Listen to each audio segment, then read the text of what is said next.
What if the thing you hate most about your brain is actually its smartest feature?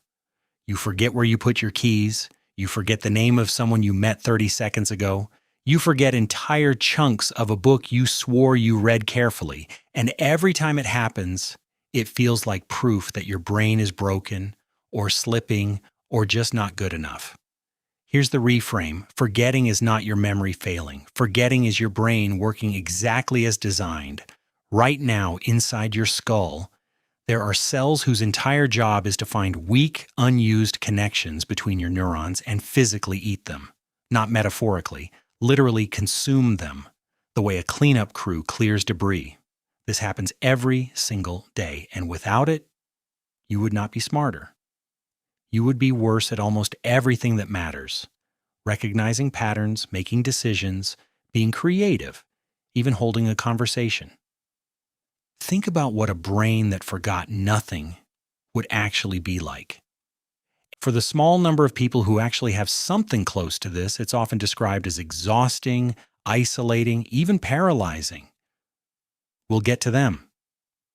In 1885, a German psychologist named Hermann Ebbinghaus ran an experiment on himself.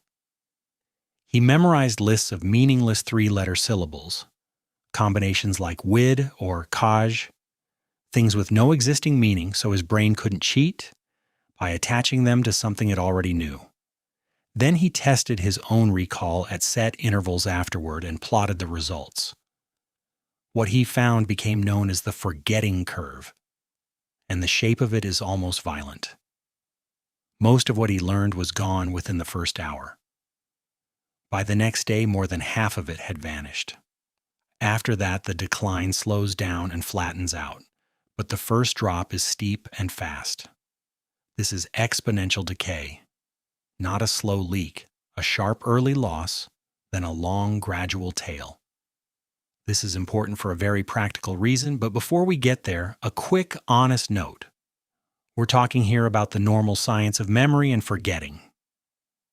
Not a diagnosis, not medical advice. About memory disorders, dementia, or any clinical condition. If something about your own memory concerns you, that's a conversation for an actual doctor, not a video. What we're covering is how a healthy brain is built to work. Back to Ebbinghaus. His forgetting curve is also the reason spaced repetition works. If you review information right when you're about to forget it, not constantly, not once and never again, but at spaced intervals that get longer over time, you interrupt the decay right before it happens. And each review makes the memory more durable and slower to fade the next time. This is why flashcard apps space your reviews out. They're exploiting a curve discovered in 1885. But forgetting isn't only about time passing. Sometimes memories actively get in each other's way. And this is where interference theory comes in, largely developed by psychologist Benton Underwood in the 1950s. There are two directions this interference runs. Proactive interference is when old information blocks new information. Like when you've had the same phone number for 10 years, get a new one, and keep almost dialing the old one by accident. The old memory is so entrenched, it interferes with learning the new one. Retroactive interference runs the other way. New information overwrites the old. Learn a new password, and suddenly you're struggling to recall the previous one, even though you used it every day for a year. This is exactly why cramming fails so reliably. When you shove a huge amount of similar information into your brain in one sitting, the memories start competing with each other before any of them get a chance to settle in. You're creating your own interference in real time on purpose. Forgetting the irrelevant, outdated, or lower priority version of something isn't a failure. It's a necessary step your brain takes so the new pattern can actually stick.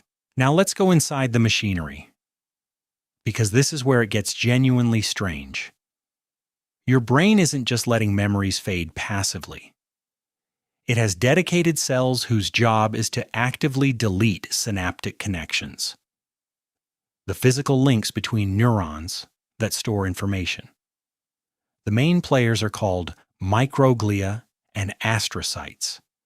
Microglia are best known as the brain's immune cells, the ones that clean up damage and infection.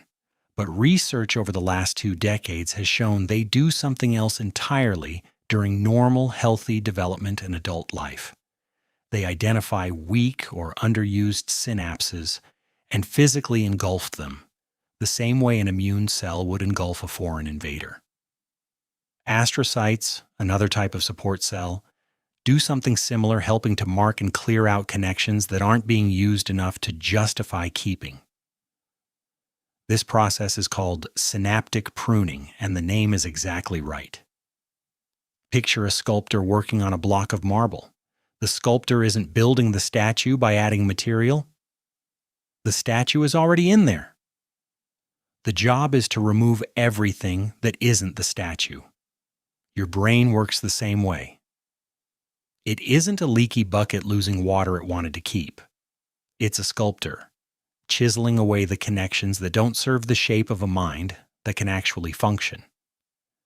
This matters most dramatically early in life. A toddler's brain has far more synaptic connections than an adult's. Through childhood and adolescence, the brain prunes a huge percentage of those connections, keeping the ones that get used and discarding the ones that don't. Without that pruning, you don't end up with a super brain that remembers everything. You end up with a brain that's slower, less efficient, and worse at focusing attention on what actually matters, which is part of what researchers see in certain developmental conditions where pruning doesn't happen typically. This is where 2 researchers, Blake Richards and Paul Frankland, published a paper that reframed how a lot of neuroscientists think about memory itself. Their 2017 paper in the journal Neuron is called The Persistence and Transience of Memory, and the core argument is blunt. Forgetting is not a bug in the system. It is an active, regulated process, and it exists because it makes the brain more intelligent, not less. Their argument goes like this. The goal of memory isn't to store the past with perfect fidelity, like a hard drive. The goal of memory is to help you make good decisions in a complex, constantly changing world, and a system that remembers every tiny detail of every past experience with equal weight is actually worse at that job. If you kept every specific detail of every parking lot you've ever driven through, you would struggle to generalize the basic rule: parking lots have moving cars, watch for them. Instead, your brain lets go of the specific disposable details and keeps the useful, generalizable pattern. Richards and Frankland argue this transience, the technical term for information fading, actively supports generalization, flexible decision-making, and the ability to adapt when your environment changes. Think about it this way. If the world never changed, remembering everything perfectly might be an advantage, but the world does change constantly. Rules change. Environments change. People change. A memory system that clings rigidly to old, outdated specifics is a memory system that will make bad predictions about a world that's already moved on. Forgetting is how your brain stays current. So the pruning we just talked about, at the level of cells eating synapses, and this framework from Richards and Frankland, at the level of what memory is even for, these are 2 ends of the same idea. Forgetting isn't decay you failed to prevent, it's maintenance you're built to perform. Now, if forgetting is this useful, what happens to people who don't do it? People whose brains hold on to nearly everything. There's a real condition for this. It's called highly superior autobiographical memory, sometimes referred to as hyperthymesia. People with this condition can recall an almost unbelievable level of detail about their own personal history, what they were doing, what the weather was like, what day of the week it fell on, for dates going back decades. Researchers studying these cases notably at labs that study autobiographical memory in depth, have found this isn't about better studying or memory tricks. Their memory for their own life simply doesn't fade the way it does for the rest of us. You'd assume this would be an unambiguous gift. In some ways, it is remarkable. But people who've been studied with this condition frequently describe something else too, a kind of constant, uninvited replay. Old embarrassments don't fade. Old grievances don't soften with time the way they do for most people, because the emotional intensity attached to the memory doesn't erode the way ours does. Some describe it as feeling like they're living in the past and present simultaneously, whether they want to or not. A few have described it as closer to a burden than a superpower. Recall without the mercy of distance. This is the clearest possible demonstration of the Richards and Frankland argument playing out in real human lives. Perfect retention isn't simply memory but more. It changes the emotional and cognitive texture of being a person. The forgetting the rest of us do isn't just deleting information. It's also what allows old pain to lose its edge over time. Now flip it around. What does good forgetting look like when it's working well? Not memory loss, but selective, efficient discarding. The kind that leaves you with clean, usable patterns instead of a cluttered archive. People often described colloquially as having good memories for the things that matter are frequently doing something specific. They're not retaining more raw information than everyone else. That's a skill much closer to editing than to hoarding. The researchers behind the transience argument would say this is the healthy default your brain is already trying to run, constantly asking, will I need this again? And pruning accordingly. So the picture that's forming here, total retention isn't the gold standard we assume it is.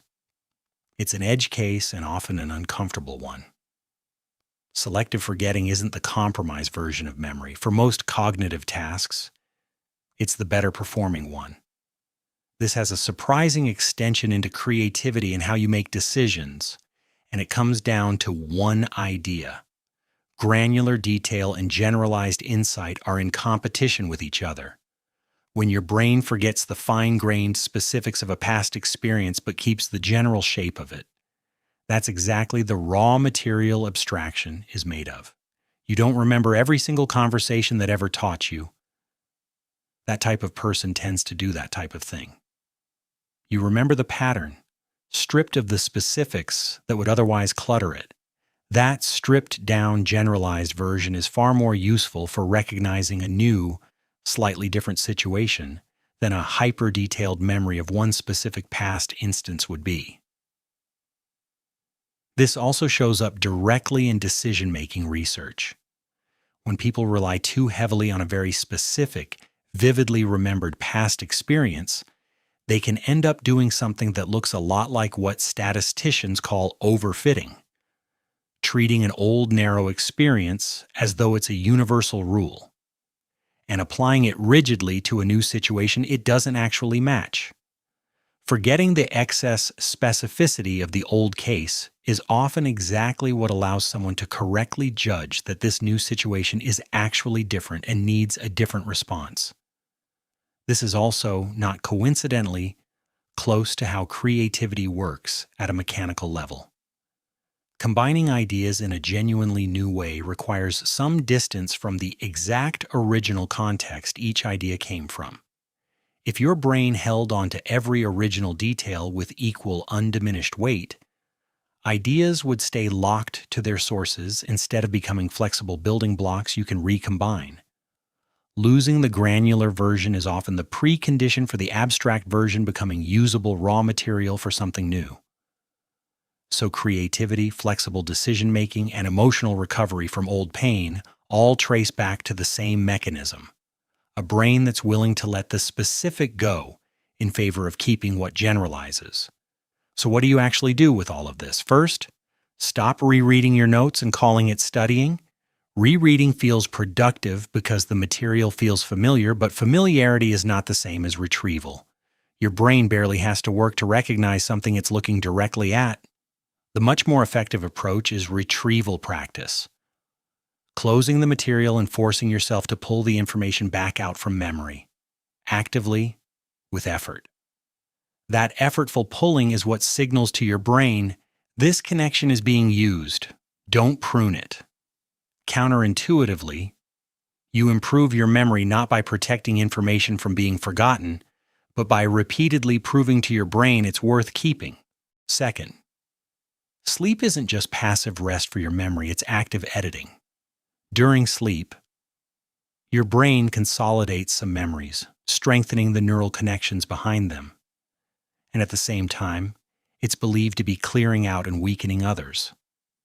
Selective forgetting appears to be built directly into the maintenance cycle your brain runs every single night. It's not resting on top of your memories. It's working through them, keeping some, letting go of others. Which brings us back to where we started. Forgetting isn't your memory failing you.